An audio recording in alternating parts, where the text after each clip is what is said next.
ચલો મિત્રો, તો આપણે ધોરણ 10 ની અંદર આપણે વાત કરી રહ્યા છીએ દ્વિઘાત બહુપદીના શૂન્ય શોધો અને શૂન્ય અને સહગુણકો વચ્ચેનો સંબંધ. એમાં પાંચમો દાખલો આપણે કરવાનો થાય છે, બરોબર છે. તો અહીંયા આગળ આપણે કરીશું શરૂઆત, બરોબર છે. 3x² બરોબર છે. હવે આને થોડું એક્સપાન્શન કરીશું. આપણે શું કરીશું? એક્સપાન્સ કરીશું, બરોબર છે. 3x² બરોબર છે. તો અહીંયા આગળ આપણે -4x વત્તા 3x બરોબર છે અને 4 બરોબર છે. એનું આપણે થોડું રીઅરેન્જ કરી લઈએ, બરોબર છે. તો 3x અને આપણે શું લખીશું?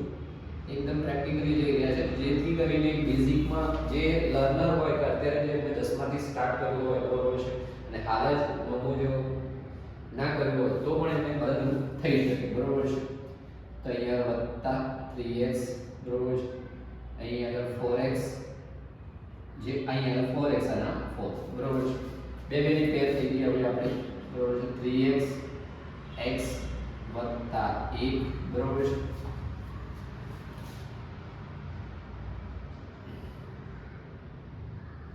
અહીંયા આગળ આપણે 4 લઈ લઈશું કૌંસમાં, આપણે આ મૂકી દેવાનો, આખો બંધ કરી, બરોબર છે. પાછું ચેક પણ કરી દેવાનું x અને પ્લસ માઇનસ આપણને જે ગુણાકાર દીધો માઇનસ મળશે, બરોબર છે. શું મળે છે? હવે આને આપણે x વત્તા 1 અને આપણને શું મળે છે? 3x માઇનસ 4 આવું કંઈ મળે છે. હવે શૂન્ય આપણે શોધવાના છે. તો x વત્તા 1 બરાબર 0 અને 3x બરાબર આપણને શું મળે છે? 3x માઇનસ 4 બરાબર આપણને 0 મળે છે, બરોબર છે. -1 અને અહીં આગળ આપણને શું મળે છે? 3x પ્લસ, બરોબર છે. આપણને શું મળે છે? પ્લસ મળે છે, બરોબર છે. તો અહીં તો આપણો સેમ એઝ ઇટ ઇઝ રહેશે. તો અહીંયા આગળ આપણને શું ફેરફાર મળશે? x બરોબર છે. તો અહીંયા આગળ x બરોબર છે 4/3 આપણે લખી શકીએ. શું 4/3 બરોબર છે. x બરાબર આપણને 4/3 આપણને મળે છે, બરોબર છે. તો શૂન્ય આપણને શું મળે? આ શૂન્ય મળે, બરોબર છે. આ શૂન્ય મળે આપણને. હવે શૂન્યનો આપણે શું કરીશું? શૂન્યનો સરવાળો કરીશું, બરોબર છે. તો તમે સ્ક્રીનમાં તમે જોઈ શકો છો મિત્રો, -1 વત્તા આપણને 4/3 બરોબર છે. તો અહીંયા આગળ જે છે, બરોબર છે, તો -3 વત્તા 4 તો 3. તો અહીંયા આગળ તમારી જોડે બચશે શું? 1/3 આવું કંઈ બચે, બરોબર છે. શું બચે? 1/3 બરોબર છે. બધું પ્રેક્ટિકલી કરીને આપણે બતાવીએ છીએ. 1 તમને ક્યાં દેખાય છે? આમાં, બરોબર છે.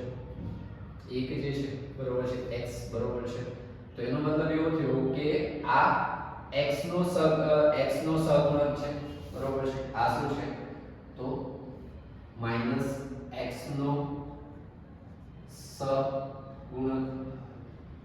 ગુણક છે, બરોબર છે. સહગુણક છે એવું તમે કહી શકો, બરોબર છે. અને આપણે એવું કહી શકીએ કે 3 ક્યાં દેખાય છે? x², બરોબર છે. તો x² નો સહગુણક, બરોબર છે. હવે આગળ વધીએ આપણે, બરોબર છે. હવે આપણે આ શૂન્યનો આપણે શું કરીશું? ગુણાકાર કરીશું. અહીંયા આગળ આપણે શું કરીશું? શૂન્યનો આપણે ગુણાકાર કરીએ. તો -1 ગુણ્યા આપણી જોડે શું છે? તો કે 4/3 બરોબર છે. 4/3 મળીએ, બરોબર છે. તો અહીંયા આગળ આપણે સિમ્પલી આપણને શું મળશે? તો અહીંયા આગળ -4/3 આપણને મળે છે, બરોબર છે. તો અહીંયા આગળ આપણને 4 ક્યાં છે? તો આપણો અચળ પદ છે, અચળ પદ છે. x² નો સહગુણક શું છે? 3 છે. તો આપણે લખી શકીએ સંબંધની અંદર કે અચળ પદ ભાગ્યા x² નો સહગુણક